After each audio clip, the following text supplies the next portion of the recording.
All right, we are getting real. We are getting down to the basics, to the core, down to needs.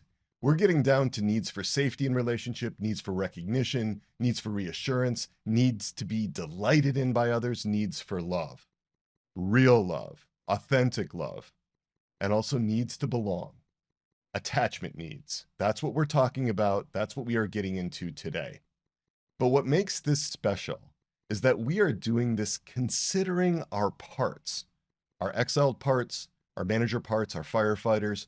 We are exploring today how different parts of us experience secure attachment or insecure attachment in relationships. We're looking at how different parts of us carry attachment needs in different ways. And as we noted in episode 116, a single personality is not enough. So we are getting nuanced. We are capturing the complexity of attachment. And I am Dr. Peter Malinowski, also known as Dr. Peter.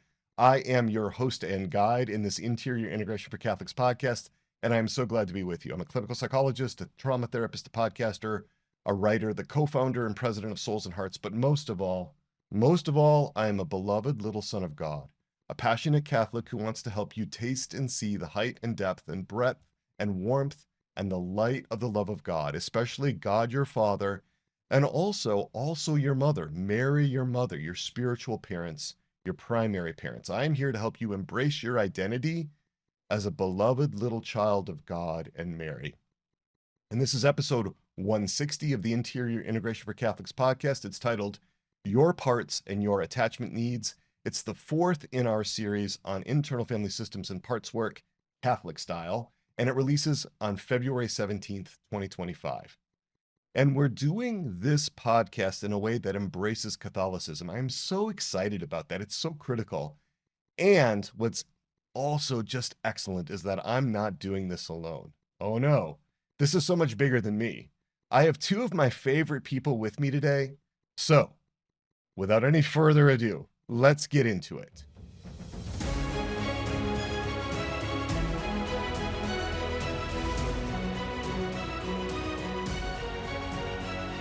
And I am thrilled to have Marion Moreland with us today as my co-host. Many of you will remember her from the first episode in this series, number 157, when she was the co-host. And I'm not going to do as extensive of an introduction today, but here are a few highlights.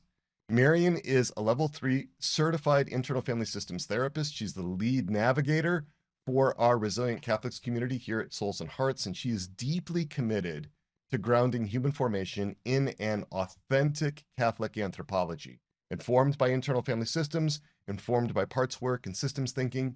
And why? Because Marion wants to help you flourish in your life, in all the dimensions of your life. The spiritual dimension, yes, but also the emotional dimension, the psychological dimension, the bodily dimension, and in your human relationships. And I've known Marion for 4 years now, a little longer, and I am so excited to have her on the RCC staff, not just as the lead navigator of the RCC, but also as our retreat master for the RCC and the Formation for Formators retreats. We will be hosting 3 retreats later this year in August of 2025 in Bloomington, Indiana, and Marion makes those retreats come alive. She's also slated to lead a Foundation's experiential group in our Formation for Formators community on Wednesday mornings from 9 o'clock a.m. to 10:30 a.m., starting on March 19th, 2025. More about that at the end of this episode in the announcements. Marion, as you may know, was also with us in episode 117, Discover the Parts Who Make Up Your Personality, and she co-founded her Integrated Hearts practice a while back. Check that out at integratedhearts.com. The details of all these things will be in the YouTube description as well, so you can find them. And Marion is a delightful person, a dear friend and colleague, and I am so happy that you are joining us today, Marion. Yeah, it's great to be here, Dr. Peter. I'm looking forward to this. It's so important, and I can't think of anyone else that I would love to have as much as a co-host for this particular episode, so thank you for being here. Yeah, thanks for having me. And now, Dr. Peter Martin, back by popular demand. Back by popular demand. We have psychologist Dr. Peter Martin of the great state of Nebraska. Now, many of you know he was with us in recent episodes, 155, 156, and 158, so I've introduced him before, so he's no stranger to many of you, and he is, in my estimation, the foremost expert on attachment theory and parts work from a Catholic perspective in the world today. Dr. Martin has been doing innovative work in the area of attachment and parts for several years now, the kind of work that changes lives. He's a dear friend and colleague, and we started our IFS journey together by being on IFS Level 1 training. That was way back in 2018. I've known him for more than 15 years. His work focuses on faith-integrated and trauma-informed approaches to recovery, and he works with attachment-focused implicit God images. That's such an issue for so many people, for almost everybody. I would say for practically everybody, these implicit, distorted God images and how to work through that from an attachment perspective. He supervises therapists at his Immaculate Heart of Mary Counseling Center in Lincoln, Nebraska. The details, all in the YouTube description. He works with us in the Formation for Formators communities. He leads a Foundation's experiential groups. He's going to have one on Wednesday evenings from 6:15 p.m. to 7:45 p.m. Eastern Time starting on March 12th, 2025. You can check at soulsandhearts.com/FFF to see the spots he has remaining. He also does an advanced group for us, a preparation for transcendence group. That is all about clearing all the human formation issues that keep us from a deep and abiding relationship with God. Then Wednesday evenings from 8:15 p.m. to 9:45 p.m. Eastern Time starting on March 12th. Check those out. It is so good to have you with us, Peter Martin. It's great to be back, my friend. Thanks for having me. Such a delight. And I got to say, one of the things that I really, really like about both of you is that both of you are willing and able to disagree with me. We can have different opinions about things. We still get along. And I cherish that in both of you, that you can push back, especially when you think, maybe Dr. Peter, you're getting a little far out there or whatever. And that's really important when we're doing cutting edge, innovative work. Dr. Richard Schwartz, the founder of Internal Family Systems, has said that he sees IFS as, quote, attachment theory taken inside, end quote. What he means by that is it's attachment theory taken inside the person, intrapsychically. And that's a really innovative thought. And it gets more innovative, even more exciting when we understand attachment from a Catholic anthropology. So there's a lot that we're speculating about here. We're covering new ground. So we need to have the discussion. We need to have a serious, thoughtful exchange. And I'm so glad that you are both here for such a conversation. Okay, so I've talked a lot. Let's get to it. All right, so what would you guys want us to know? Just kind of starting off with this broad topic of parts and attachment. Yeah, if I can jump in there. I think I would like to start with the theological grounding a bit, and then just briefly get into that. And I've been reading. So this is for, like, especially our spiritual manager parts, right? That's right. Really want to make sure that we're staying on the straight and narrow, And I know I'm jumping in here, but it is really, really important in this podcast that we be entirely consistent with what the church definitively teaches about faith and morals. So I'm glad you're starting there, Peter. And I will try to restrain myself. I want to hear what you say. So let the parts know it's okay. It's okay. I'll take a little breath here. Again, it's partly I'm just really excited. So I gotta like we can't calm tell down. Yeah, calm it down a little bit here. That's good. I'm excited for your parts too. Yeah, so the theological foundations, Josef Pieper in his text, he talks about love from a phenomenological standpoint.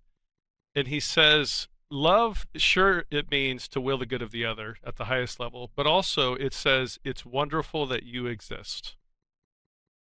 And there's a phrase he says, to achieve gloria. He said it's the acknowledgement by the first lover, who's God, who now in the presence of all creation at once declares and sees to it that it is glorious to be the person that we are. Beautiful, beautiful phrase. So the idea is that Daddy is publicly proud of me. And so let's take that, if that's true, and we experience God at that level, and he's the ground of our joy, the ground of our happiness, now we can rest in being. We can rest in being with, which is in some ways not what you'll see with the most severe attachment forms. You'll see that they feel helpless to self-regulate, to be with themselves. They struggle and feel helpless to co-regulate. They don't believe that others can help them in their plight. So at that foundational level, to rest in being and to rest in being with is so essential to our human flourishing. I think I would start there. And then at a natural level, you'll see this in the literature, that the secure base script is basically, in a nutshell, something like this. If I encounter an obstacle and or become distressed, that activates the attachment system. Then I can approach a significant other for help, hopefully who believes it's wonderful that I exist, and that he or she is likely to be available and supportive. I will experience relief and comfort as a result of proximity to this person, and then the attachment system kicks off, and now I can explore and move on with life. I can then return to other activities. That, my friends, is basically the nutshell of what secure attachment looks like on a practical level. I'm glad you put that out there, because it feels like, in the day-to-day working with clients, that is anything but the experience that many of us have, right? Like, really? There's a standard for that, right? Yeah. It's true. It's true. Yeah, and especially, and we'll get into this more later. I know we're going to go through the 5 primary conditions and then that 6th one, I think, on community. But especially the being delighted in and valued at every step of our development, at every step of our experience, and most particularly when we're with the individual themselves, when we're with that attachment figure, is so pivotal. Now, if you take that in, and we won't get there right now, but if you take that inside, wouldn't that be wonderful if that's how the parts experience the self? If that's exactly, and according to Dick Schwartz, that is what the self is. That is what the self does. But the parts, for whatever reason, don't trust, and so they're not able to take that in for whatever reason.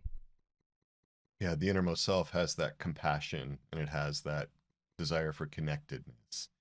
But so often the innermost self is, eclipsed, hidden, or we'd say blended with parts that don't trust that the innermost self can actually love them or can actually carry out those different, sort of attachment role functions, like to be able to calm and Exactly. Yeah, so then like you said, they blend or they eclipse the self. And I do like that image of the self as kind of like the sun at some level internally, because then what happens is that particular part that blends at some level feels like either out of despair or survival, and in some cases they feel like they have to be the light in the internal system. And that's where it gets really problematic, is when they start to block out the sun entirely. They start to block out the self. And then they feel like they're doing the right thing, but unfortunately they do it because a fall has happened. So for instance, you can think of the fall kind of in 4 different areas. So you have the prehistorical fall, which is the original trauma or the primordial trauma. And after that, sin and insecurity and the lack of trust in God and his goodness became commonplace. And I think that turned inward too, to some extent, right? Turned inward in terms of the way that we're actually born in a fallen state or created in a fallen state. So you have the prehistorical Adam and Eve, you have the historical attachment relationship history. So you have the developmental attachment issues or developmental trauma potentially. And then you have, from that, we learn to not trust. We learn to mistrust. And then that gets taken inward into our future relationships and the way we relate to other significant attachment figures. And then there's something that's more present in the moment when we do the U-turn. And you can sense when the parts are blending, there is that basic distrust in the self and the self's goodness. They don't trust that the self has possibly the best intentions, and or that the self doesn't have the capacity to address their concerns. So even if it's well-intentioned, it does not have the capacity to address it in the moment. So you need beneficence as well as benevolence. Goodwill is not enough. You also have the capacity to be able to love, to be able to help, to be able to nurture, etc. Yeah. Well stated. No, that's a great distinction philosophically. Yeah. So do they have the capacity? Does the self have the capacity? Because in heaven, in the glorified state, there's absolute trust that both beneficence and benevolence are there, eternally there, and there's no potential for another fall. there's not even a despair that at some moment, 5 years later in heaven, if whatever time is in heaven, that something somehow it's going to fall. And the question would be, how do we make heaven on earth? How do we get to that point where we can start really stepping into the experience of heaven on earth? And I think Pieper gets into that a bit there, right? The glorified state is God publicly announcing and proclaiming the wonder of our creation and our relationship with Him. So it's a beautiful image. And an attachment, we can do that in a small sense practically each day throughout the day. Marion, I'm wondering as we just open up this topic, I wonder what might be on your heart, or what, parts of you might really want us to know. There's something there. Yeah, there's actually a lot of things going through my mind, just kind of processing and hearing and taking in. Even just reflecting back on like my last, say, week of working with people and interacting, and just that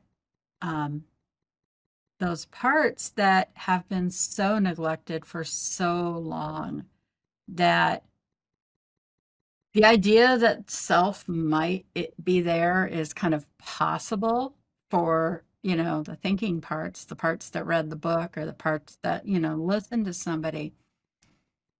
But the idea that it really can do anything is so hard to buy into, like, why would I trust you? You haven't been there for me for my entire life, or I've always been alone.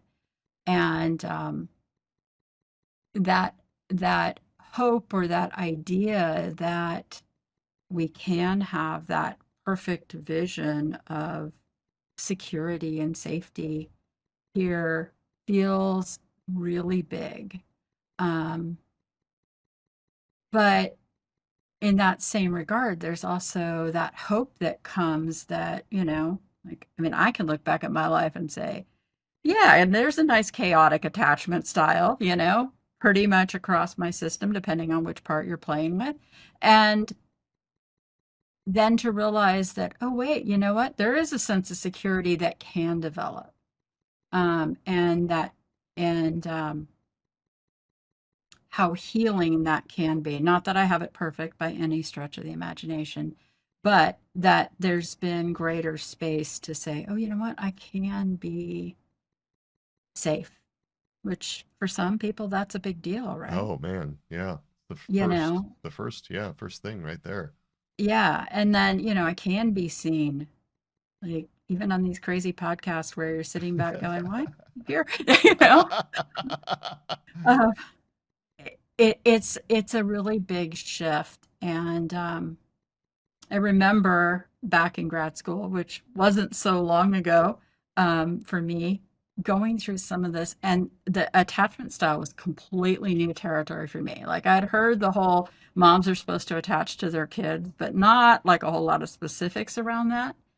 And I remember feeling like this was earth-shattering information, so much so that I made my rocket scientist husband read a book about it because I thought it would make a difference.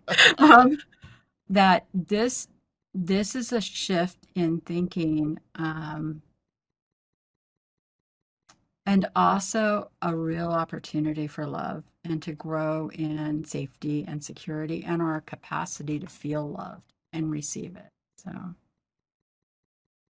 I like that, especially at the end, what you said, Marion, that there has to be a certain level of felt safety, generally speaking, for a person to be able to receive love in the fullest sense.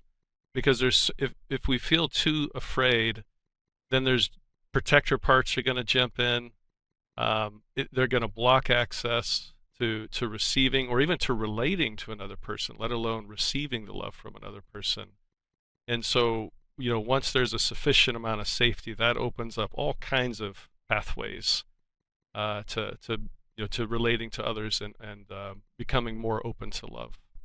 I think that takes us all the way back to Genesis 3.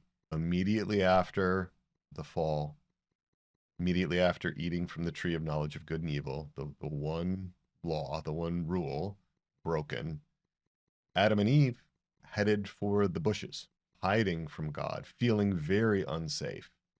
Yeah. And if you look at the what God did, is he came to look for them in a very gentle way. He's calling out to them. Well, he knows exactly where they are. It's not like he's having difficulty geolocating them, but he's letting them know he's coming, and he's working to reestablish the relationship. He's looking to reestablish a sense of safety. Kind of starting out really with very significant attachment themes. He's allowing space for them to feel safe, and then also to be seen, heard, known, and understood. There's some reassurance that's going on there. He's actually very sensitive to those very human attachment needs when Adam and Eve were really distraught and distressed. Yeah, it is striking too with that account, Peter, the how quickly so Adam walked with the Lord. Adam and Eve knew God at a very personal level, very intimate level. And what it took for them to hide and cower and run in shame was one sin. It was striking how much. Now this is a big issue. It's the first sin in human history, clearly. But it was striking how much that ruptured the relationship and continues to rupture the relationship through the effects of the fall in all persons, even those who are baptized. And yet, like you were saying, but God, he pursues. He's not imposing, he's not attacking, he's pursuing them through their mode in order to reestablish that relationship, which at the highest level he does when he forgives sins and reconciles and so forth. Yeah, there's a shift from being in the garden to suddenly we've got to do something to hide because we've made, we've done something wrong. And that even, you think about it, like how many times is it really hard to just be with our Lord or be with another person without having to do a single thing? So, attachment needs and parts. Let's bring it back to the level of parts, Peter. One of the things that I wonder about is just how do parts experience attachment needs? We tend to think about attachment. Most of the writing about attachment is kind of dealing with us as unities, right? It's focused on the unity of the person, like one person. We talk about the person's attachment needs. We sort of see that as a cohesive, kind of consistent, single personality, one entity. But we're talking about this in terms of parts now. So I'm just curious, like, what dimensionality does that bring in to the conceptualizations? Yeah, it goes back to a question you had posed earlier. Does each part have its own attachment style, right? Or are attachment styles located outside of the parts? It's a fascinating question. I think my response would be, do parts have attachment styles? Yes, but. And so each of them do, and my sense is they would have very similar attachment needs as the person would in terms of like the dyadic relationship between, let's say, an infant and a mother. So very similar kinds of necessary kind of things that they need. And the key is it's needs. It's not just wants. These are basic needs like oxygen. This is not something that's really, this is something that's essential to the person's development in developing that image of God. So I think I would say attachment is more than just one part from an attachment standpoint, because like you said, it's very much based on this kind of monolithic structure of the person. It's very much focused on traits. It is shifting more to state experiences, when you look at the literature. But I definitely agree with your point that earlier you made, I think in a previous podcast, that each part has a particular attachment pattern in terms of the self. And we'll get into how manager parts as a category of parts, when they get wounded, they tend to become more dismissing from an attachment style. They tend to be more avoidant. They tend to work very independently of the self a lot of times. And they can take on the flavor of an authoritarian parent of sorts, right? They feel like they're doing the right thing. but they micromanage. They, should I jump? Yes. How high? They basically try to take over most of it in extreme cases. So much so that Schwartz will say people that are chronically depressed, he says they have probably like a manager part that's dominant, just constantly taking over. And so it just feels like they're in this constant threat mode that an exile is going to break free, or something bad's going to happen from an impression management standpoint. And so you get into this.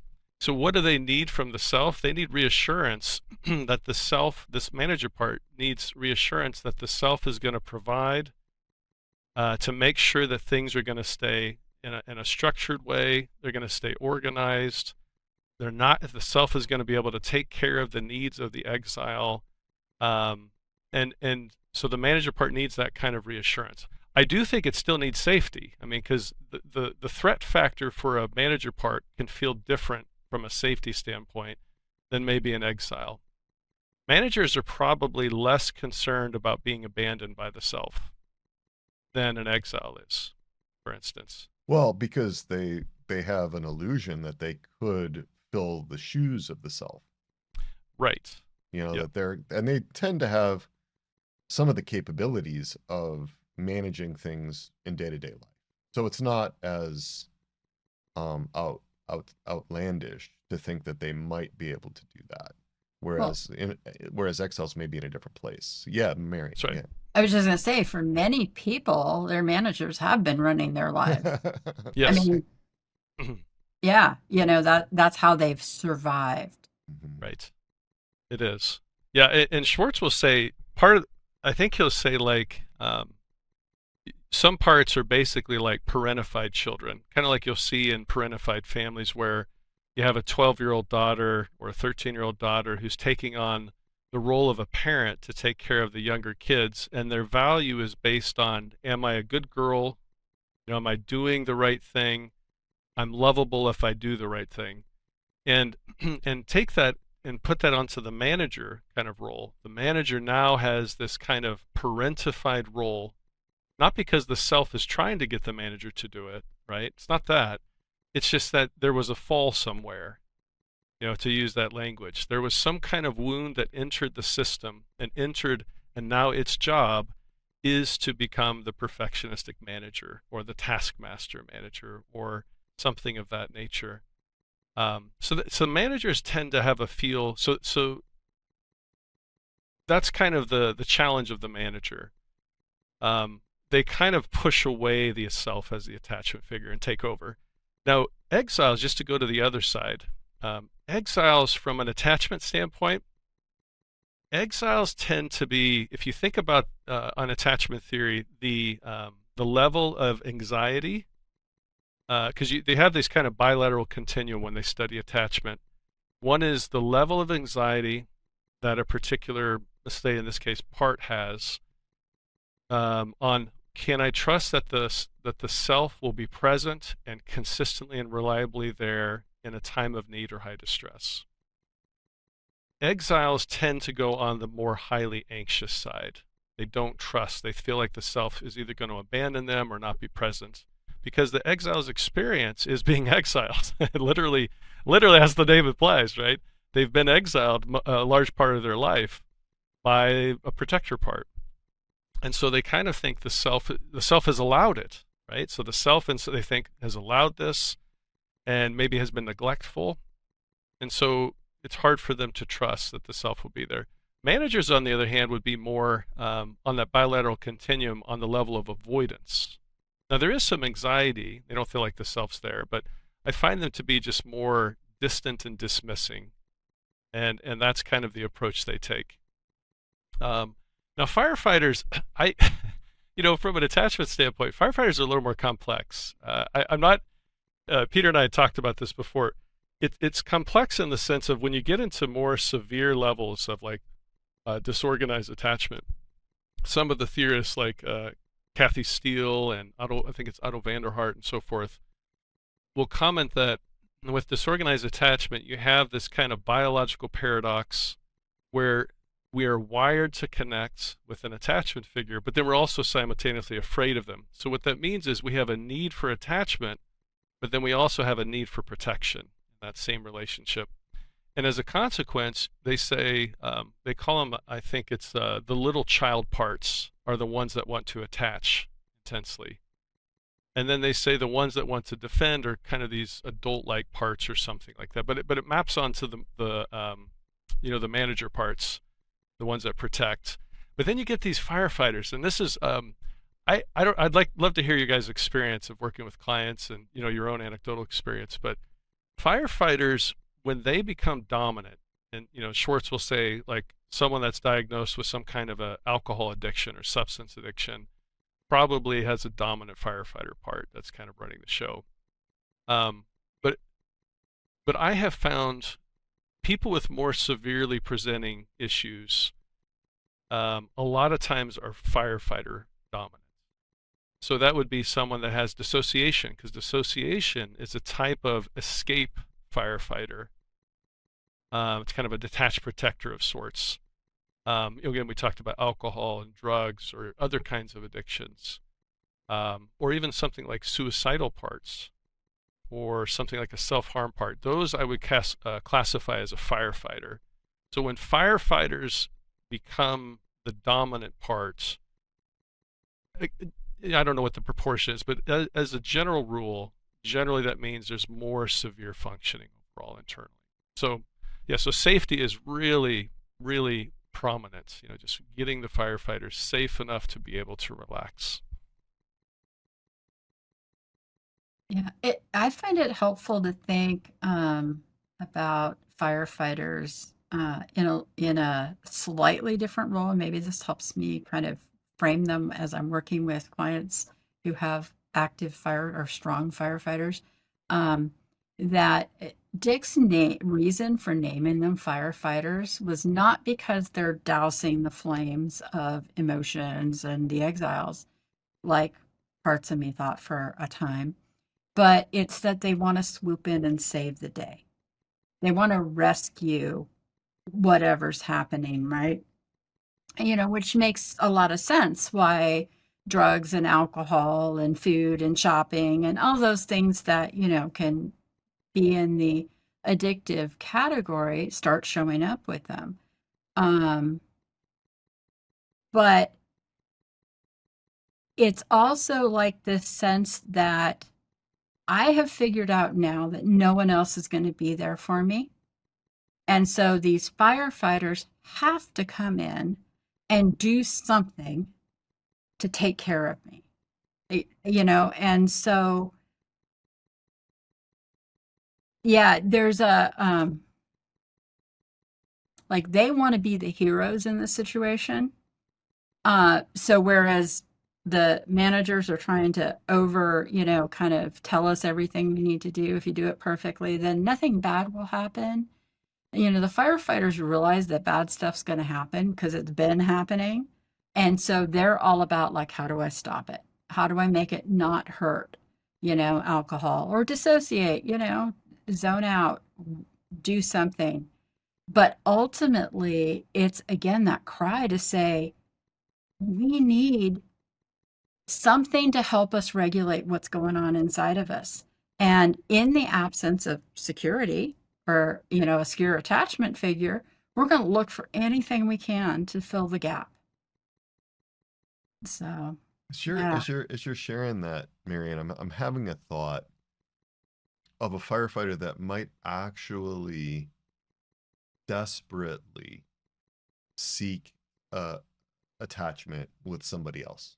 So, for example, I'm thinking about it's late, I'm at the bar, I'm lonely, maybe that person at the end of the bar that looked over here a couple minutes ago can save me, right? So, so I think I'm and this is kind of fresh thoughts. I'm having some new thoughts. I'm wondering how much the firefighters are impacted by the attachment needs of the exiles that they're trying to distract from, or that they're trying to silence, or that they're trying to escape from, or move away from in some way.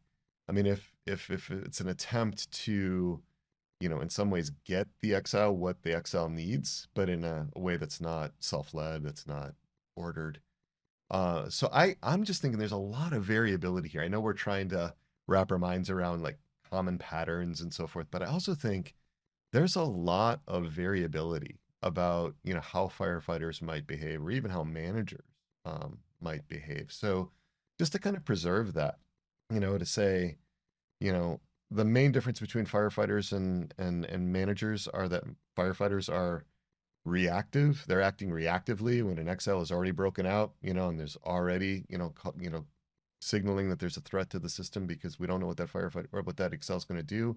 Managers are trying to proactively keep a lid on things. So I'm sometimes, and I think so managers may be more prone to just ignoring the needs of the exiles. Firefighters might be kind of like what you were saying, wanting to save the day, might be wanting to try to find a solution that actually does at least temporarily seem to soothe the system. That's an interesting point. So at some level, they're kind of indulging that exile, but It, doing it in an extreme way or without consideration of all the variables and after yeah. effects and things like that. If we consider the fire to be the exile's attachment need, like how do we meet that need? You know, and that may be more that something firefighters do because they're actually at least engaged in some way with the exile, whereas Yeah. the managers may not be, you know. Yeah, it's interesting because then you could see how that might turn into permissive parenting style. So if the manager is the authoritarian, which is Right, the extreme, rigid, right. whatnot, then the permissive would be the firefighter, just kind of giving in. Sometimes you'll hear, I like that metaphor, the idea that firefighter comes from he wants to rescue or she wants to rescue the exile or something, or the system for that matter. Sometimes you'll hear the metaphor of a teenager. So it's the frantic, nervous teenage babysitter that can't get the kids to stop coloring on the walls, or dumping their food on the floor, or and so they'll do anything to indulge that, or even like the rebellious teenager that doesn't think things through. And in that sense, it's the systemic reactivity to the authoritarian parenting of the manager. You see this kind of other side. One thing I might float. Um, I actually have talked to a client or more about some of these kind of experiential distinctions, and they said what they have found is that both managers and firefighters protect in rigid ways. Mm-hmm. So even though they can be wildly creative and all over the place, there is a particular safety-driven or survival-driven rigid thing that they do. So for instance, like the for someone that struggles with alcohol, if a firefighter jumps in, they might say, "Oh, I had a really good day. I think I should have a drink," kind of thing. Or, "Man, this is a horrible day. I think I need a drink." Or, Mm-hmm. "Boy, this is kind of dull. You know what would really spice things up is if I had a drink." But the idea is they have the one-trick pony solution to Right. the challenges. But to your point, it could still be kind of rescuing, the situation. Yeah, I was thinking about how I think this was from one of my trainings, so I'm trying to put back together where it was, but they were saying that if parents tend to be more firefighter driven, then it is likely that children are more manager driven. Mm. And it, I mean, I can definitely see some correlations there in various places. But it was interesting to me that they didn't make the opposite conclusion.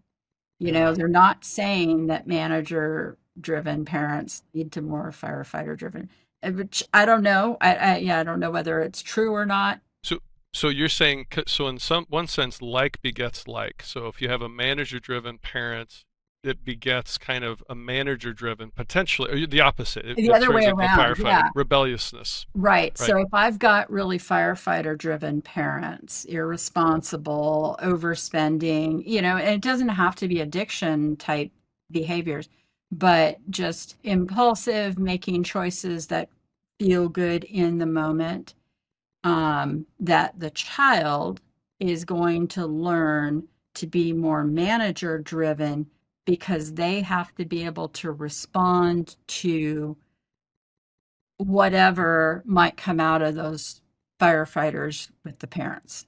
That's interesting. Yeah, I'm glad we're tossing these ideas around. This is great. I love this exchange. Yeah, I think it could be both and, to your point. I feel like it could be authoritarian parenting begets authoritarian parenting. If someone comes from a rigid manager-driven system, that's what they know, that's the environment, that's the air they breathe, and so that could soak in and parts would continue like in a dominant way, managerial. But I and the same thing with firefighters. If I come from a chaotic kind of firefighter system, then and you see this because I could see both and. One thing I will say is Dan Siegel, when he talks about the river of integration, secure integration, flows between the banks of rigidity, chaos and rigidity, basically. Rigidity could be more managerial, I don't know, but he says he thinks permissive parenting is more damaging than authoritarian parenting because kids need structure. They need some kind of parameters or everything breaks out. I mean, it's just all hell breaks loose. And so he said that is some of the more challenging kind of cases to work with is if there's excessively permissive parenting. So whatever that means, I'll throw it in the ingredients, the recipe here of what in the world happens with, parenting and results on kids. Well, if you look at the struggle of the protectors, whether they're firefighters or whether they're managers of a child, it's how do I survive my family? So I think you're going to see patterns that may be more managerial or maybe more firefighter based, depending on what the responsiveness is in the family system. Because kids are going to go to what seems to work. And, so if escalating, is more likely to get needs met, then I think you would likely to see some sort of firefighter based escalation.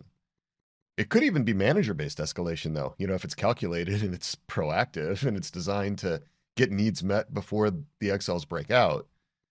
But I think it's very responsive to where the parents' parts are. And I think a lot of times, even in well-intentioned families, perhaps especially in well-intentioned families, there are manager parts of parents that really want to engage manager parts of children. And see if we can get those manager parts of children to manage the children so that they're less demanding and they don't activate the unresolved shame, anxiety, anger, whatever it is within the parent. So, I'm really looking at the patterns of defensiveness, how parents are trying to protect themselves, especially with their manager parts, maybe their firefighter parts, if that's what's up. But it wouldn't surprise me if,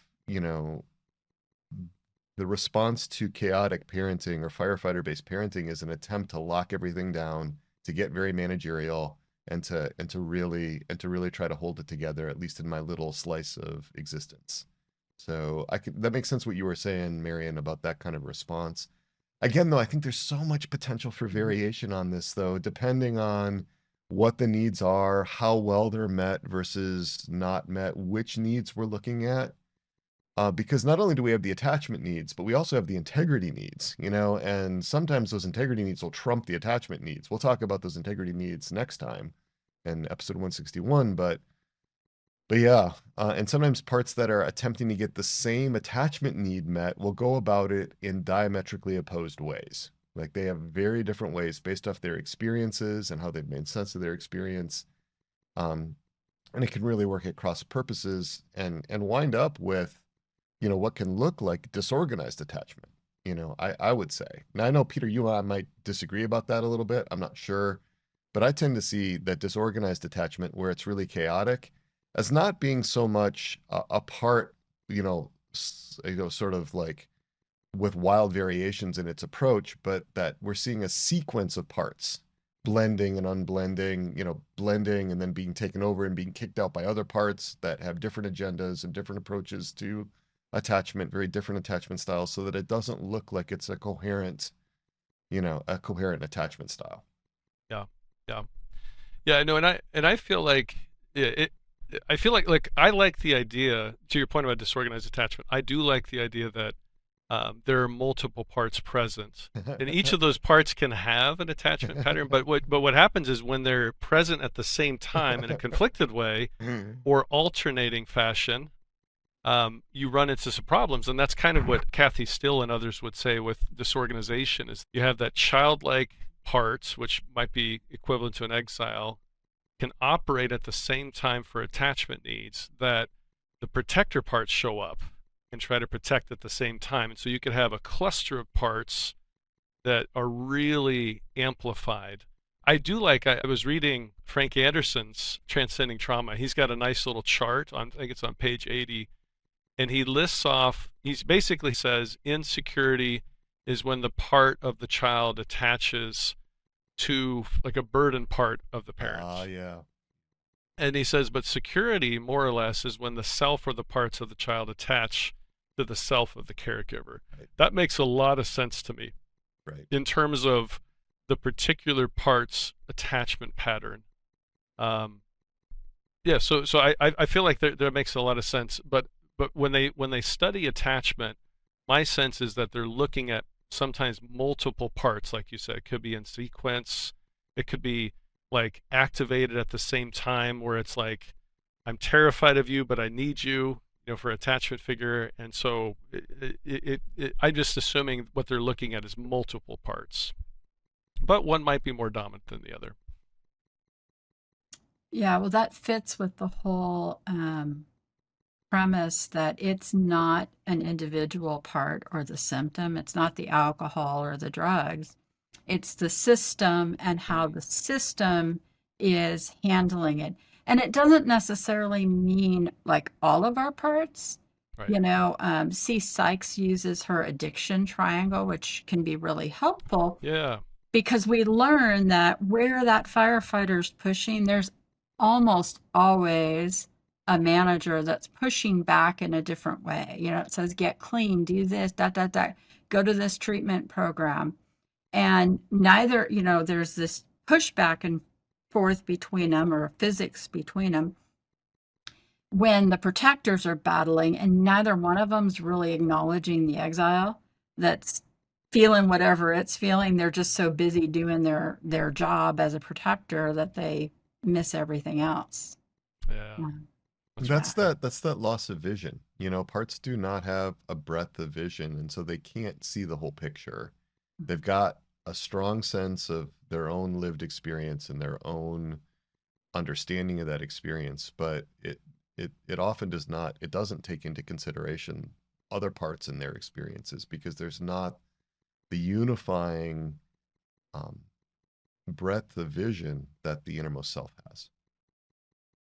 So how do parts get attachment needs met? How do we think about this? Well, first of all, do we think about it as a part having an attachment need? You raised that question. Or does an attachment need, say, for a need for safety, does that exist outside of the part, really, and it's floating around, but somehow a part's caught up in it? Or would you actually locate it within the part? Yeah, so I feel like it's both and. Okay. So I'm not trying to make it a cop-out answer, but I do think it's a both and. And I think IFS would kind of say both and, right? So even though they focus a lot on parts, it also looks at parts in relationship with other parts. Yeah. Yeah, so it's looking at it at a systemic level. So I do think that a particular cluster of parts needs to feel sufficiently safe in order to feel more secure. And then if someone that comes out there with their attachment measures to look at it, now it feels like a secure attachment. But ultimately, it also resides at some level within the part. And that part, thus it has not only a particular image of the self or a secure or insecure pattern with the self, it also can now project that onto supernatural persons and relationships like that as well.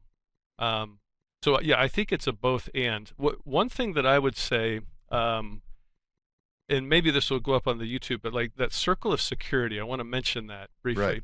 Right. My current take on this, and it's an emerging theory here, but my current take on it is the way to think of parts and blending from an attachment standpoint is in that circle of security, where you have the hands on the left side, which represents the safe haven and secure base.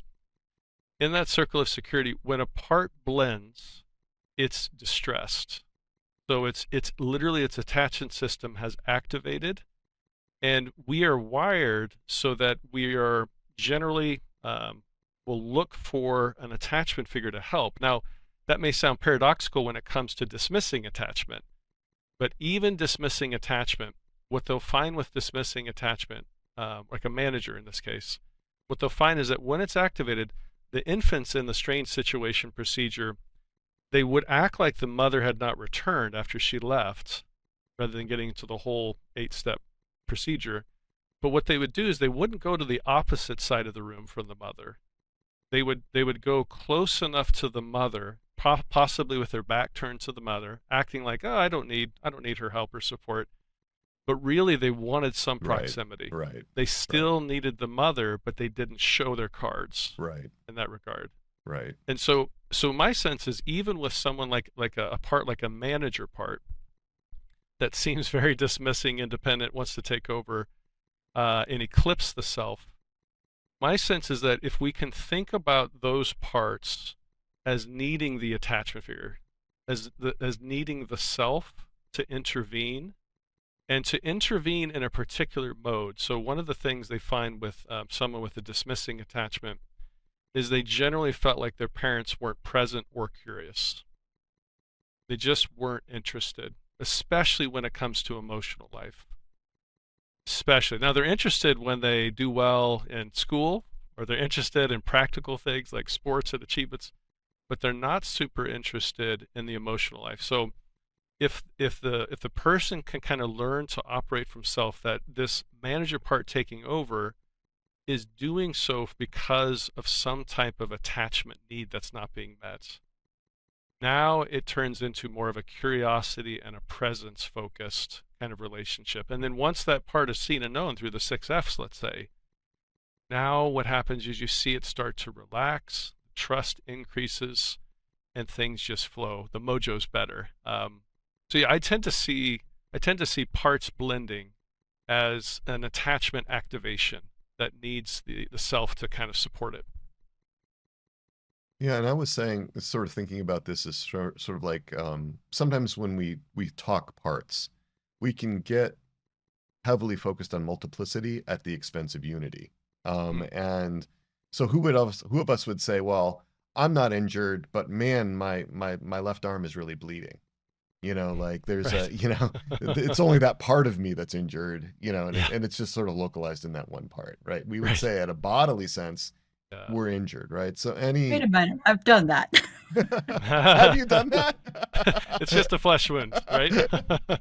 Wait, yes. Well, I'm curious. Well, Marion, if you're willing to share, tell us about that. Well, yeah, I was just I was thinking, my left ankle has been rebuilt like 3 times, right? Like major surgeries. There's no original software in there anymore. And, so at some point for me, in order to go on with life, and this is probably a combination of managers and firefighters, it's like, yeah, I'm good as long as you don't look at my ankle, or don't look at this. Which I don't think is that uncommon, actually. Okay. Right. But I see, to your point, I see what you're saying, though. Which is kind of what we hear from people that we sit with often, I'd be fine if this anxiety part would just go away. Right. Right? Yeah. That's so interesting. So when we're looking at like these attachment needs and we're thinking about it in terms of parts, and we're thinking about how do we meet those needs, where do we start? I mean, do we start with the innermost self? Do we start with other trusted people, like the potentially secure attachment figures in our lives? Do we start with God? Do we start with our guardian angel, so spiritual confidants? I mean, do we go immediately to therapy, or coaching, or, do we hope to get this met through spiritual direction? Like, I'm just really curious about, like, how do we begin to think about, like, helping these parts of us that struggle with insecure attachment? Wow. Yeah, that's a very overarching question. It is. Peter. It That's is. a good question, though. I don't know if there's one quick answer to that question, but I think what I would say is take someone who has never trusted anyone. Take someone who has never trusted themselves. They don't trust God. They don't trust the body of Christ. They don't trust any person. They don't trust anyone. So the question would be, with that particular individual, where do you start? And I think where you start is where it's safest. Okay. Now, in my mind, and you'll see this in different systems, right? You'll have some systems of treatment that will say you start with some kind of a figure outside of the self. So that would be like, let's say in the Christian tradition, let's say it's God or Jesus or the Holy Spirit or Mary. And you go with who feels safest for that person right now. So it's not that they trust him wholeheartedly, but at least there's some semblance of trust there. And then you develop that relationship and so forth. Okay. Now with that, the question is, because IFS would say, well, you do the inward turn, or at least you do direct access, right, with someone else. But let's say you do the inward turn, the insight-oriented approaches. Sometimes that can be kind of challenging for people sometimes that are terrified to do that. However, I still want them to know, I still want them to know these emotional states. Like I want them to know that, yeah, that this chaos that they're experiencing, which could be rapidly changing or rapidly blending parts in sequence, that we can help make sense of that through a parts perspective and to get to know them. Or another way to say it is, maybe there's a part of you that feels safest with Mary, whereas some of the others don't. And let's get to know that exchange. So I guess my point is, these don't have to be adversarial approaches. In fact, they're not if they're done well. I feel like health includes not just kind of counteracting the fall. So we talked about the different falls, right? So we talked about the relationship with God fall. We talked about the relationship with the parts and the self fall. We talked about the fall that happens with some kind of insecure attachment to a parent. All of those are important things to counteract in the way that we work to build security. I remember there was a lovely woman who showed on the Q&A. It was back in December, I think, of 2024. And she commented on how didn't really trust hardly anybody her whole life. The idea of trusting the self, that didn't make any sense to her whatsoever. However, eventually she got around to trusting the Holy Spirit. I found that fascinating. Like that was one of the first kind of semblances of trust in her life. And so my sense is you go with the path of least resistance. You go with the mode or the level, the safety pathway, and go with that. Now, it's hard to say only that pathway. I mean, I think you could be doing other things than IFS and an attachment kind of related work, but I think they're complementary, and I think they build on each other. Yeah, the thing that you stands out for me where you start with relationship, right? And it depends on where relationship can be possible, and I think that's going to be as different as each internal system, right? For some people that, there might be a secure relationship that you can have with a partner, but that, it comes back to this idea we were taught that, in what we're doing, and this was out of, I think, our Hill textbook that said 93% of what happens in the therapeutic room that makes it work is the relationship. There's parts of me that's like, I've spent all this money on all this IFS training for just 7%, right? But that's such an important thing. And that's really where we're cultivating that. Yeah, I get that it's messy. That's why you can't, drop in, get to know a part, unburden it, and have it instantly have a secure attachment in a 50-minute session, right? Right. Because all the rest of our parts are going to be calling BS on that too, right? Like, that's not how it works. That's right. If you want to be secure with someone, you have to have a relationship that demonstrates security. So it's not going to be perfect to start with, but we need to help foster it being consistent with whoever it is.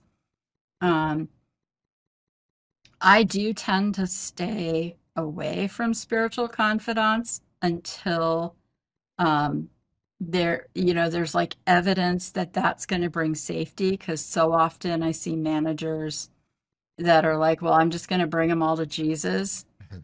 And then I get to see what happens when they're all in pain, because they all see Jesus differently, right?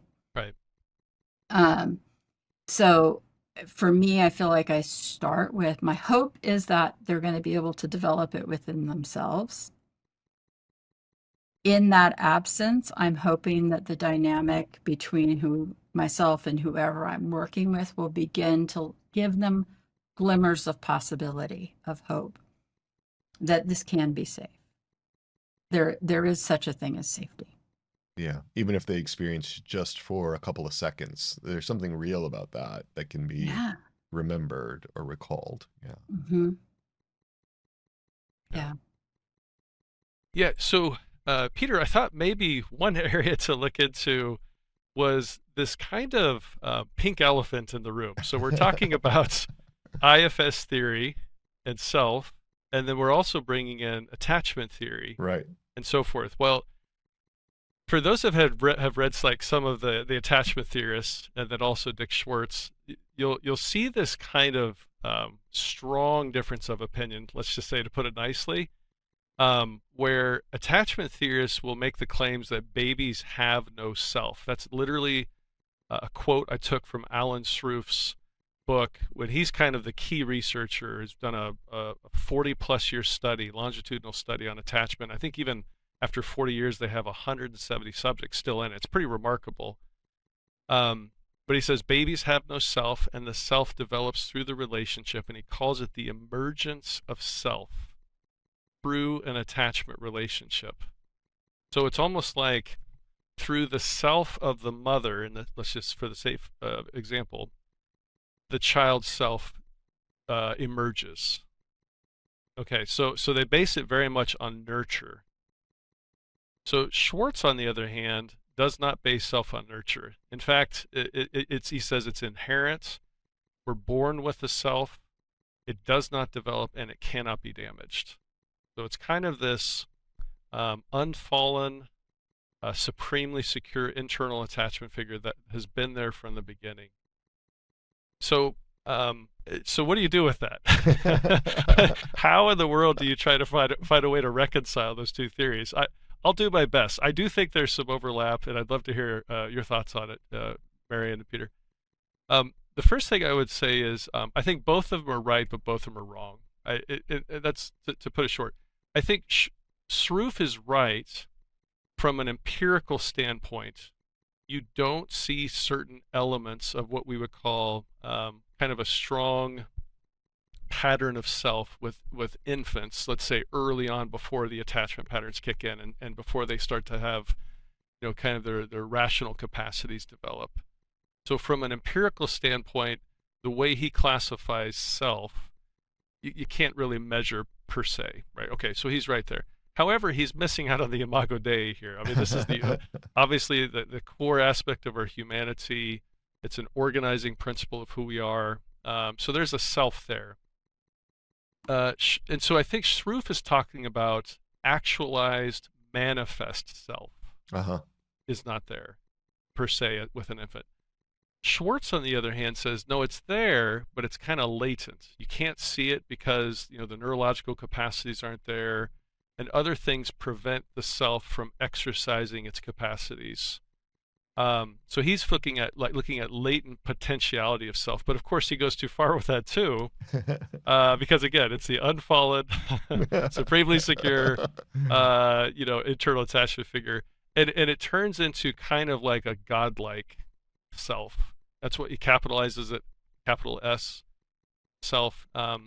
and it has a feel of his notion of self to the parts in the internal family system is almost equivalent to the Holy Spirit to the body of Christ, parts of the body of Christ, almost synonymous. It has these kind of godlike qualities, which we would say is problematic.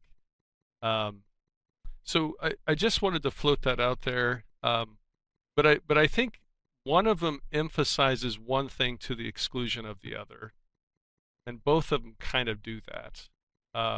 And so I do think like Catholic thought on the Imago Dei and other things can kind of be a corrective to both of those. I will, not necessarily like the argue philosophy sort of person or debate it, unless it's with Dr. Peter, and then then maybe I'll push back some. No, Yeah. but I think that a lot of it, you're like what you were saying about how Dick Schwartz tends to almost make it like the godlike part in us is where it goes a little far on that side of the pendulum. And yet to say that a child, a baby that's born doesn't have self, like, as a mom, I can make an argument that it's almost like that neutral state of self where it's got the courage to ask for all its needs without the parts in the way, right? Until as parents, we help those parts develop, right? So yeah, my take on self as, a part is more in the sense that it's the part of us that's not damaged by all the stuff that's happened or not happened. It's not God, it's not soul, it's not affected by the worldly stuff in the same way that other parts have. And that's why it's got an easier way of connecting with God for healing, but it's not God, it's Right. just like that portal or passage or bridge or, whatever image works, that isn't as obscured as some of our parts tend to be. Right. Exactly. Yeah, no, I agree. Because even Christ himself developed. He grew in wisdom, right, and understanding. Schwartz kind of seems to be opposed to that language when it comes to self. And yeah, so you run into some challenges. One other piece about that too, Marion. So as far as I can tell, in Catholic teaching, there's the fathers and some of the other theologians would say anything that is like an animal that is not a person. So let's say Fido. Fido is like a they call it not an image of God, but they call it I can't remember the term. But then the next level up is a person like us, human persons, and we're images of God. And then there's those that have been baptized, which is the next level of ontological existence, let's say. So now we're saved and redeemed, we're in Christ. And then the next level up is the glorified in heaven. And then there's this infinite chasm between that highest level of human existence where we're most fully human and who God is. Right? So there's this infinite chasm. And so but with Schwartz there's not that kind of nuance, and so we run into some real philosophical or theological issues with that understanding of self. Yeah, I'm always appreciative that I don't have to have philosophical debates with him, and that I can be present with the people I'm with and take what works for us and let the rest go, right? Exactly. Well, and IFS was developed originally very phenomenologically. You're seeing sort of what Richard Schwartz experienced and how he understood what he experienced when he's laying this out. But there's a way that that these major concepts can be harmonized with a Catholic understanding of the human person. And that's what we're doing. We're not taking the same kind of approach that Richard Schwartz did with, sort of a phenomenological kind of going into this totally open blank slate. We have what we know to be true by divine revelation, and we're understanding through that lens, and so yeah, in some ways we have, I mean, a lot of ways we have huge advantages in terms of being able to draw from, other ways of understanding philosophy, theology, especially metaphysics, being able to kind of understand who the human person is. So well, are you open to an experiential exercise? I'm just kind of curious if we'd like to take that route. If you guys would be, if both of you would be open to that, and our audience as well.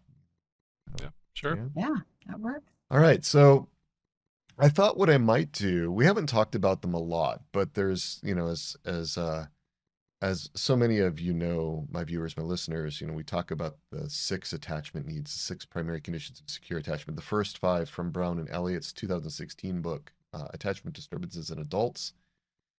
But I thought we might just stay with some of these words and with parts that you are familiar with, that you have connections with already, or that might readily come up if this is new to you, parts that might be more available, just to kind of see if we can open a conversation with those parts around attachment issues, attachment needs. That's kind of what we're looking for here. And as always, this is not therapy. This is an experiential exercise. This is more like a guided meditation. You can take what's helpful to you. Know that you have, complete control. If this doesn't work for you, let it go. If you are driving, or if you're working out, or if you're preparing dinner or folding laundry or whatever, you might find a spot to actually take this 10 minutes or so, 12 minutes, and just see if you can give that kind of a private place, to enter into, or you can just skip over it, if you want to. So whatever's helpful along those lines, and a lot of gentleness with this as we begin. To know that, again, you can stop the recording if you'd like to spend more time with your parts on a particular theme. If it's helpful to have different colored pens or pencils to be able to offer, to give a voice in writing to parts. A lot of times they really appreciate that. And we're not going to be looking for any kind of particular part. We're not going to be going for some particular part here, but whichever parts might want to engage around the question of attachment, attachment needs, attachment security. So to kind of just begin, I'm just going to invite you to notice like what's going on in your body right now. What's happening inside, in your body or around your body as we begin, just kind of noticing, kind of getting a baseline maybe of just what your body sensations are like. Sometimes parts will communicate about attachment needs or attachment issues through the body.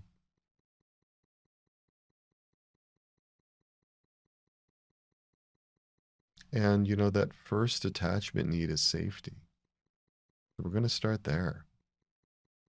Just curious what happens as we broach this topic of safety. Say the word safety. What do you notice in or around your body?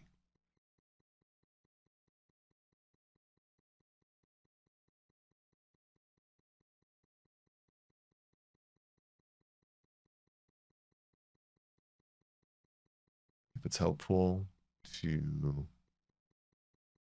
note something down, like hear what that response is, sense it, see it in your parts.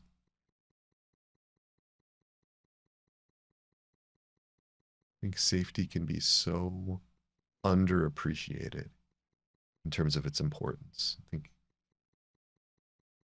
so often parts of us may try to run through, run over, run around questions of safety. We can slow it down and just listen.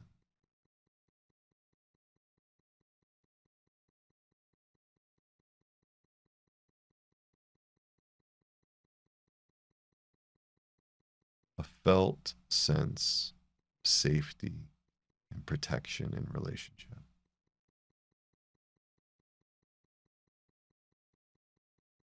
Where might that be missing or apart?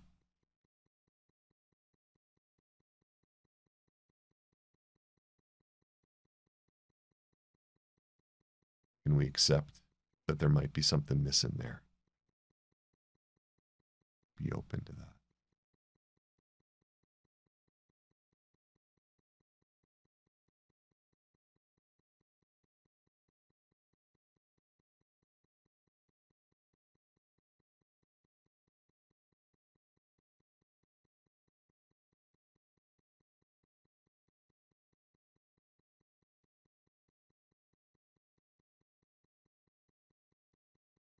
What might your part want you to know about safety?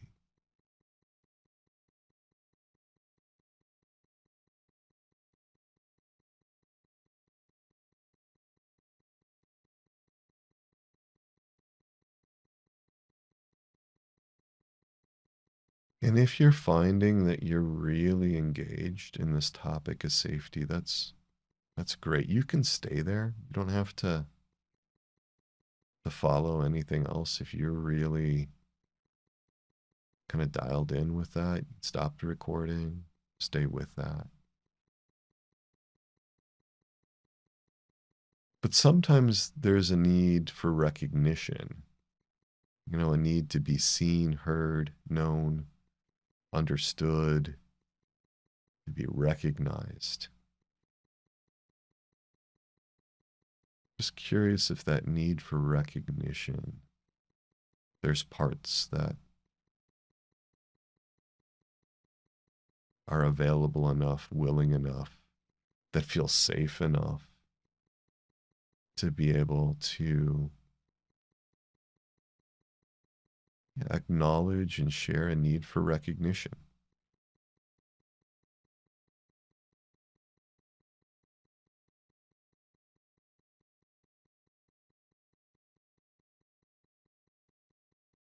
Maybe parts that carried the experience of not being seen or heard, not having a voice, being disregarded, ignored, maybe even abandoned.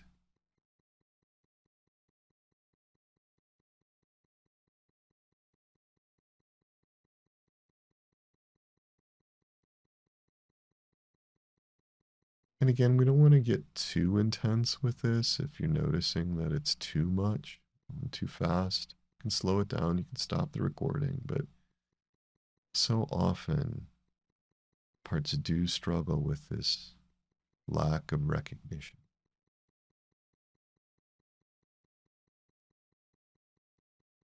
The second primary condition of secure attachment, recognition.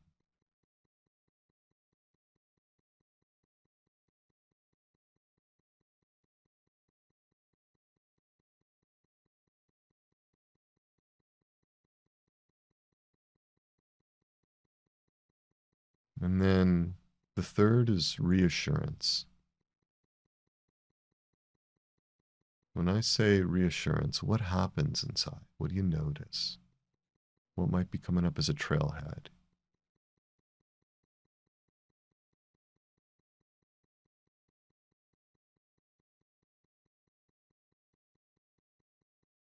Reassurance, the need to feel comforted, soothed, calmed. Everything's going to be all right, that sense.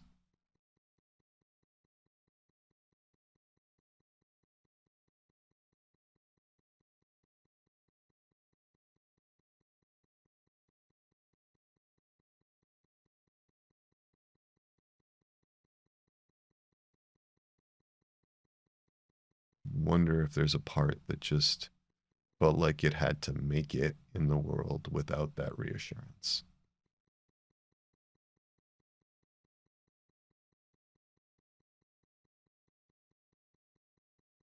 Or maybe there was reassurance, but it was hard to take in. It didn't feel safe enough.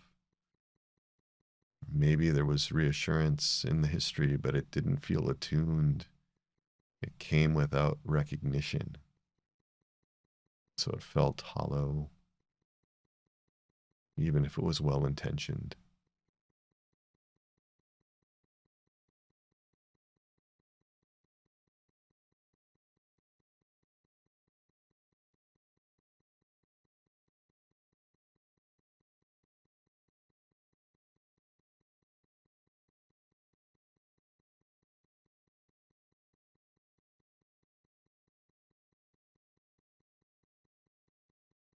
Reassurance.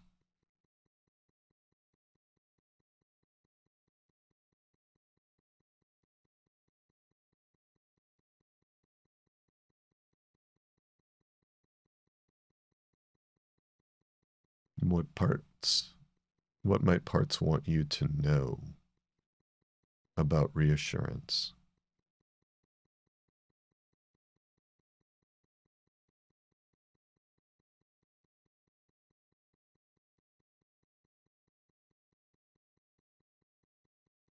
And to just kind of keep this more contained, we're just going to do one more, and that's delight. The need to feel desired, cherished, treasured, delighted in by the other. See the eyes light up of the one who loves you.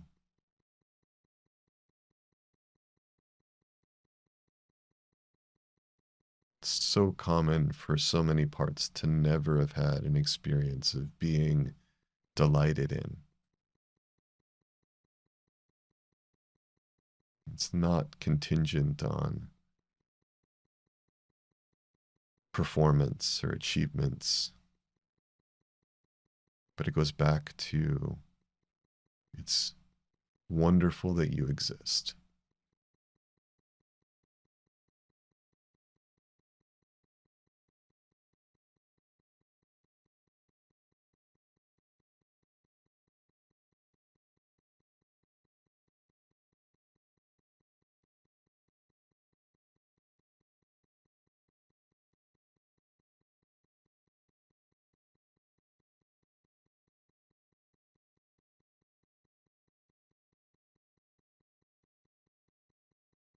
I'm just curious if parts believe that's possible, believe that's at least a potential reality, or if there's doubt, questions.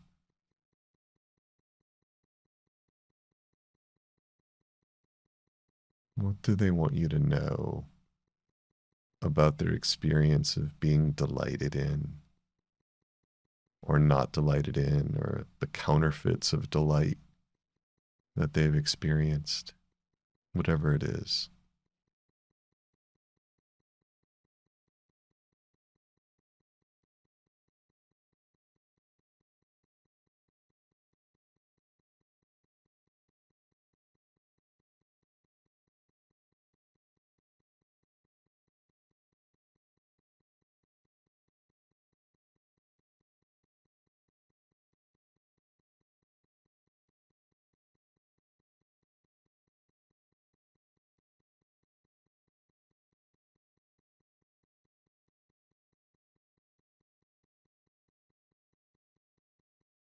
If it's helpful to write some things down, that's great.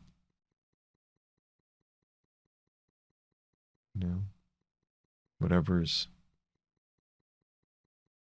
feels right and good.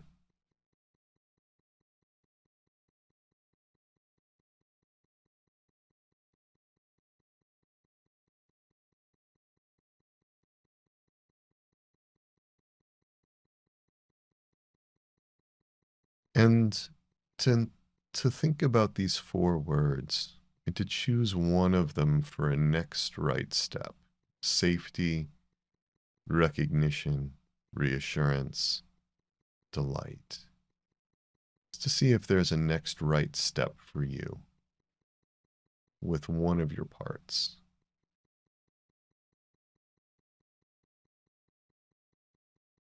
To help them with those needs.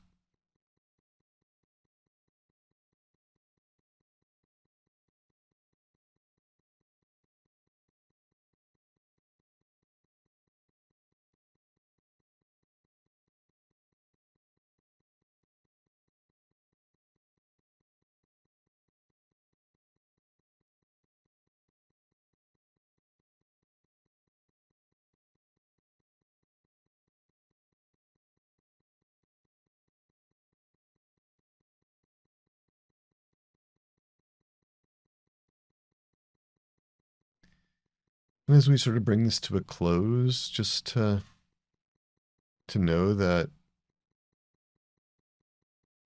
it's a beautiful and wonderful thing to connect with your parts around attachment needs. I know that can be hard for some parts. I appreciate the space that you may have had from your protectors, the sense of trying something new, something different. It might have felt a little risky or a little scary for some of your protectors, but thank you for the space. Whenever you do your work inside, it builds up the entire body. We're all in one body in the Catholic Church. It builds us all up. So thank you for that. And, if it feels right and good for those of you that are, tuning in, listening, watching, you're more than welcome to share your experiences in the comment section of this episode on YouTube. If it feels like something that your parts would like to share, would love to hear what this was like for you. So if it feels good to all your parts. But I'm curious as we, kind of come back here, Peter Martin, Marion Moreland, if there's anything that, that came up for you that you'd like to share. Again, we don't want to intrude and we certainly don't want to steamroll any parts, but if it feels right and good to all your parts, if there was something about those common attachment needs, those primary conditions for secure attachment that parts might have been, addressing in one way or another. So. Yeah, I know if it's okay if I go first here, Marion.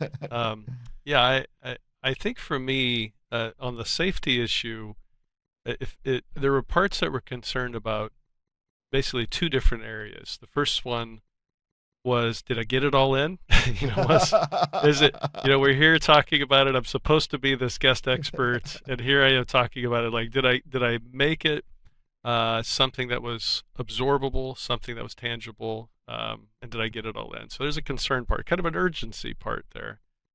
But then there's also the process of how I spoke it. Like, because we're talking about the importance of love. And did I communicate that through the way that I spoke about the theories or the theorists, or the way I exchanged my disagreements, or nuances with both of you? And so, I wanted to make sure that that was helpful. But then when you spoke about delight, and I'm glad we concluded on that, because delight by its nature, like you're saying, is not something that you're valuable because of outcomes. Right. That doesn't enter into the delight picture. And when you spoke delight, I have this real kind of special relationship with Mother Teresa. When I encounter her in the morning, when I pray, or some other time throughout the day, it's this giant smile. I don't even know if it's humanly possible to smile as big as she does, but at least in my image of her, my encounter with her. And I noticed when she showed up and I felt delighted in, it's like those fears just kind of attenuated and started to evaporate. I don't think they were entirely gone, but I was thinking about, not everyone knows how to delight, but she sure does. So I trust her, especially in heaven as she is. She kind of feels to me like she's delight incarnate, but yeah, and so then I wanted to, share that delight with the other parts is what I was thinking, but only on their terms. Do they want to see, would they be open to see, sharing in her delight and receiving it, or would they be open to observing her delighting in someone else or another part? And just kind of, letting them know, it's all for the good and so forth. But yeah, no, I really appreciated the experiential. Beautiful. Thank you, Peter. Yeah, for me, it was interesting because it felt like I have this part that kind of comes back with sort of short, pithy responses, and it felt like in some ways that part was kind of speaking up, but in a positive way, instead of it can often be a little bit more on the sarcastic side. And so even just starting with safety, there was this sense of it's possible, where and just a real awareness that parts might have had a very different feeling around that at other times. And like I think there was a surprised reaction, if you will, that there wasn't really a part that was complaining about safety. Usually there's someone to say something, especially you're sitting here on a camera and whatever. Yeah. Mhm. But that wasn't the case, and it was just a place of being able to appreciate change, and healing, and that you can have moments of safety and experiences of safety. Yeah, so I thought that was really good. And I think the other categories were more like touching on pieces that things I've been working on, but for me they have been much more somatic responses, so there's not like a lot of words to put to them. But good, just an awareness, couple of places of like, okay, probably should explore this a little bit more. But not like anything that I could put a lot of words to for somebody else. So Yeah. And we honor that because not everything is expressible, with even with a broad vocabulary. So thank you, Marion. So as we land this plane, I just love being able to do this experiential work, but I also want to create a space just for, one more point, one key takeaway, maybe a takeaway and a half, that you'd like to each share with our audience, something you'd like them to remember. If there's one thing to remember from this episode, what is it that you would like them to hold on to as we continue on? So for me, I can't get Pieper's kind of phraseology out of my mind when it comes to, the idea of it's wonderful that you exist, and how much so that when it comes to our own attachment security, the less we're delighted in, the less we feel our feelings and our parts matter, the less we treat our parts with respect, and we treat them as if it's not wonderful that they exist, and we try to exile them permanently, the more challenging life is. But the more that we respect that basic principle of love, that it's wonderful to exist both in the internal world, in our relationships with others, and in our experience of God, how much that transforms everything. Beautiful. Yeah, Josef Pieper on love, chapter 2, I think, maybe. Chapter 2. We'll put it up there. We'll put it up in the YouTube description. There you go. Marion. Yeah, I was as I was thinking about this, I'm like, that sense of coming back to appreciation, but the wording that Peter brought from Pieper is so much fuller, that it's not just appreciation, which is important, or gratitude, but really honoring that it is wonderful that these parts of me that they exist, that they have helped me, in ways that I'll never, well, not in this life, fully understand.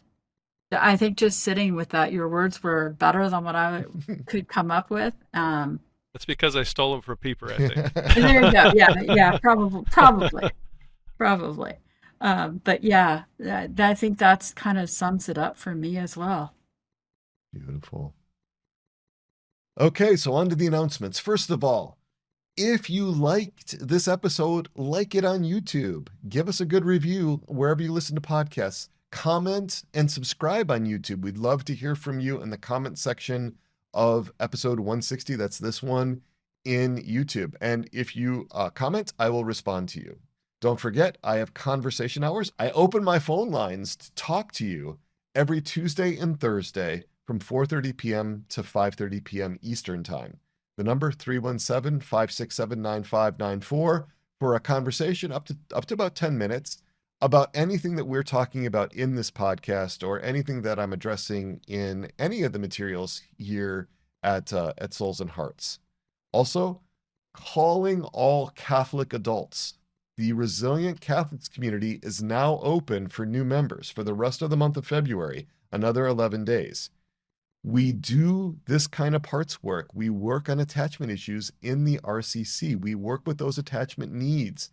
And the RCC, the Resilient Catholics community, provides a structured program in a community of like-minded Catholics to help you flourish and thrive. We meet in small groups weekly. We have so many resources, hundreds of experiential exercises for your human formation, and so many talks, so many workshops just for our members. You can check out the testimonials on our landing page. Look at soulsandhearts.com/RCC, and Marion Moreland guides the RCC as our lead navigator. We also have on our landing page at soulsandhearts.com/RCC a 19-minute experiential exercise that's all about just discerning whether you should apply to the RCC, whether you should go through the application process, which includes the Parts Finder Pro and so forth. There's a long period of discernment with that. So, want to let you know about that. Look for the resources that we mentioned in this episode's comments area in YouTube, Interior Integration for Catholics. Go there, check it out. Again, like, comment, and subscribe.